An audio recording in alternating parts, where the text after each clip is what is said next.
So just to dive straight into it, many times when you talk about digital transformation in AI, we just focus on the technology. But in conversation over the past few hours, you kind of like surfaced where the focus should really be, talking about humanizing these technologies. Walk us through that thought. Yeah, I mean, that's to me the most important thing. You know, for me, at the center of all discussion or activity to do with AI and data protection, for that matter, people should be at the center. We should always begin and end with people. We are people, to be fair. And so when we take off our hats and our jackets, you know, our work jackets, we are just as vulnerable as the next person. And so in this regard, I believe that the way that we can really approach data protection and the age of AI is to bring it back to humans, bring it back to who we are at the core. And with this in mind, policies need to think about how they will impact the individual, the end user, or the end individual that would be impacted by those changes. At the business level, when we are thinking about embedding AI into our systems, yes, it may make very good sense in terms of growth, but we need to think about how will it impact our staff? How will it impact our clients? How will it impact us? And so really thinking also about mindful privacy. You know, let's really think about how it impacts our day-to-day, how it impacts the relationships that we have. A great example would be COVID, how it completely shifted the way we function. This is a great example of polycrisis, to be fair. And so when we talk about polycrisis, that term existed all the way in 1970 by Edgar Morin. And this was really around environmental science. But then we saw it in 2016, Jean-Claude Juncker, the president of the EU Commission in 2016, he used polycrisis to deal with refugee situations. In 2023, Adam Toole referenced it for the financial sector. And then here in 2024, as you've mentioned, I see it as a step towards really understanding how people feel, how businesses are dealing with this, and how governments are impacted by looking at digital polycrisis. And as you explained, it's about all of those interconnected things that are happening that are overwhelming at every stage. So humanization, to me, is key in addressing the next steps and, again, approaching the... You did mention COVID, and all of us here got affected by it, with it in one way or another. And when you look at the realm of AI, you've said we must have the person, or we must have the citizen, and I use the term citizen because we've got government in the room, citizen at the center. There's a use case that was present where information are collected from, you know, you go for testing, this information was fed to systems, and there was an engine that could predict movement patterns or where next people would get affected by the spread of COVID. With the citizen at the center, and, you know, government making a bold claim that, yes, we do have the data and we must look at how to enable services that would add value to the citizenry. Is there a fine line there? Does the citizenry need to be brought into the conversation about the use of their data in as much as it's being used to digitally transform a scenario that would be beneficial to them? Absolutely. At the core, we own our data as individuals. An entity may have a very good reason, lawful basis or condition perhaps, of why they need to use our data, why they need to collect it, store it, make decisions, all of that. When those purposes change, then unless there's a very, very, very good reason, and most regulations and laws are very clear of the guidelines in terms of what would be okay to make a decision without including an individual. And of course, it could be contractual, it could be the greater good of the public or humanity. But in those regards, we also want to think about the relationships that we want to have with our clients and people. So even though you don't have to, sometimes again, when we humanize it, we realized that ethically, perhaps we should. We should include them. We should at least tell them. We should at least put it on our website and just put a little banner on the home page that says, we changed our privacy policy. How else would they know? But knowing, okay, great and easy to say, but you often say that if you want to hide anything from someone, where do you put it? You put it in a book or you put it in writing. Terms and conditions. You probably university educated, master's, PhD, doctorates in this room.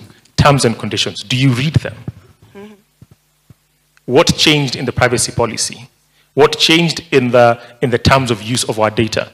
So it would be great to, hopefully even over the course of the next 2 days, unpack what that means. It's great that we have media in the room as well. It's the Nation Digital Summit. And maybe that's an excellent way to look at it. Because when you take this down to the ground and we say, in Swahili, vitu kwa ground, or things on the ground are very different, you've got the rural lady in the market. How do we then, or what are your thoughts around maybe best practice tropicalized for our situation in terms of how you could distill that information down to them and say, your information is going to be used and this is the purpose for which that will happen? Yeah, I mean, again, I'm sorry, but it still comes to the human element. It still comes down to, yeah, I mean, knowing your population, knowing your culture, and there are numerous cultures, of course, in Kenya. So understanding your citizens is everything, and how they receive information, how they process information, it varies. How they can even understand, or what are the steps they take in a normal situation to advocate for themselves. Some people are more vocal and they put things in place, and some aren't. So it has to align with the culture. Taking global best practices, we must, of course, lean on global best practices so we stay relevant, right? But in the same breath, we have to tailor it to our culture, to our people. Again, bringing it back to the human, humanizing everything. Fantastic. Let's talk about another critical point. One on bias, right? We've seen that there was a point in time that people went online and were searching for pictures of an African family. And it comes back with, almost someone in sackcloth, impoverished. And you're like, this is not my reality. Let's talk about that issue of bias. How do we, first, is bias a bad thing? Quite debatable. And how do we then get to counter bias so that whatever we feed these algorithms or this language models actually output something that we find of value and, more importantly, truthful? Yeah, so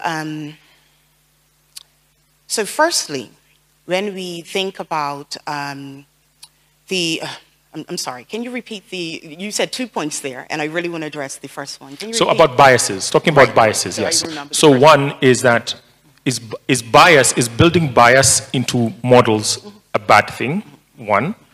And how would we go about it to make sure that, there is the inclusivity of the language models or the systems that we put out? So the first part, and that's what thank you for reminding me, was the bias, right? And so, to me, so much of life is on a spectrum. Some will lean way to the left, some may lean way to the right, right? And in some instances, we need to do that. And so there are times when we want to be very clear about what the output we want from AI, if that makes sense. Yes. Okay, as a writer, I might very much want someone that looks just like this. And so with AI, it really brings forward the idea, again, about arts and science, marrying the two. It's great to have an arts degree, it's great to focus on science, but really when you think about AI and prompting, just as an example, you have to be creative, but you also have to be technical. You see what I mean? Yes. And so it's about marrying the two. And so there is a place where we do want to be clear about the output we want. When we say we would like to see a modern Kenyan woman right now. You know what I mean? Yes. And so there are times when we do need to be very, very, very specific. When it comes to those machines being developed, that's why there has to be collaboration. as we've heard here today. I'm sure we'll hear a lot about it over the next 2 days. But really making sure that we are a part of that conversation, that Kenya is a part of the conversation, that different groups within Kenya are part of that conversation. That is so important. Our stories could be lost. Important decisions could be made without considering every well, as many risks as we can, as many individuals as we can. And so you can't do that on your own. That's why you will need working groups, and you will need, oversight and consultancy and things of that sort from the public, from the community. Everyone from a lawyer to a farmer, like, they should be part of the conversation because it impacts them as well, and they can give more insight so that the inputs in those systems are relevant to the culture and Kenya as a whole. Fantastic. Pulse of the room. Finish this word for me. Chat. Excellent. Any local version of LLM that you know or have interacted with? The team at Fastager cannot raise their hand up. The ease at which that came out of our lips points to my next question about data sovereignty. Technology in this space is moving at a blazing speed. And we find that increasingly we are utilizing tools that have been built, that are hosted, that are researched by other parties, primarily out of the continent. What are your thoughts around that? I think there are some significant dangers in, again, not being a part of that research, not being a part of that discussion, and relying on external systems. Just a small thing, of course, you mentioned ChatGPT. Of course, they've introduced where you could build your own models, yes. Right? There's a lot of controversy around it, you know.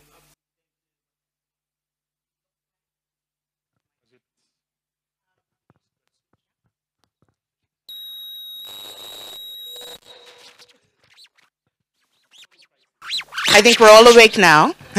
Check. I think it's good. Yeah. Right. So,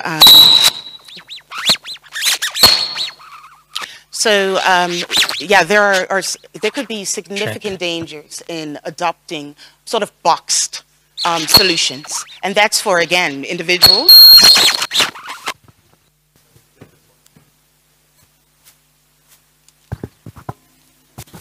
Testing. Yeah.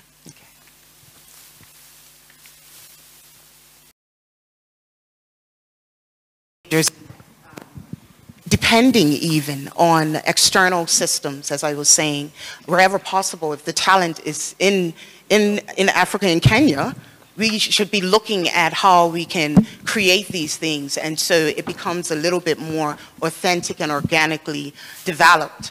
The insights, the information, the details, the data, it's so important that it's relevant when you're adopting these systems. It's either working with those vendors, international vendors, to design systems that are specifically aligned with the needs here in Kenya, and the population and culture and all of those factors, or it's a matter of really understanding whether you are comparing what I say, apples with apples or apples with oranges, from a psychology background or research. Of course, you know, is the experiment even valid? Yep. If the data doesn't make sense, or if it's not aligned with the purpose of that particular activity. And so when we are thinking about data sovereignty, it's really important that the country has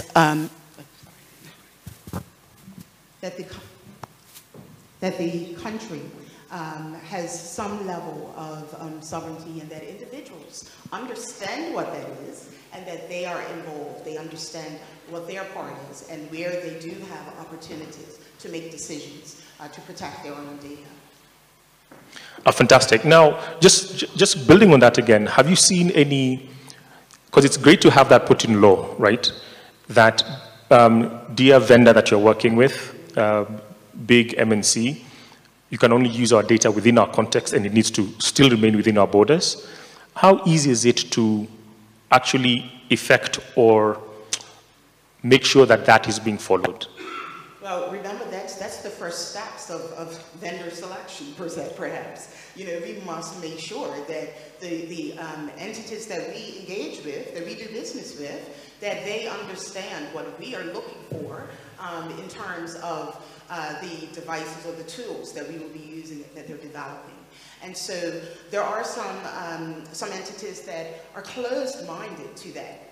They have their own agenda, and we must be mindful of that. What is their end game? Does it align with Kenyans? Does it align with your citizens? Will they exploit information if you don't have any oversight or control of this? And so if they're not even willing to have a conversation, should you be doing business with that one? Maybe not. Correct. So it starts at the very beginning.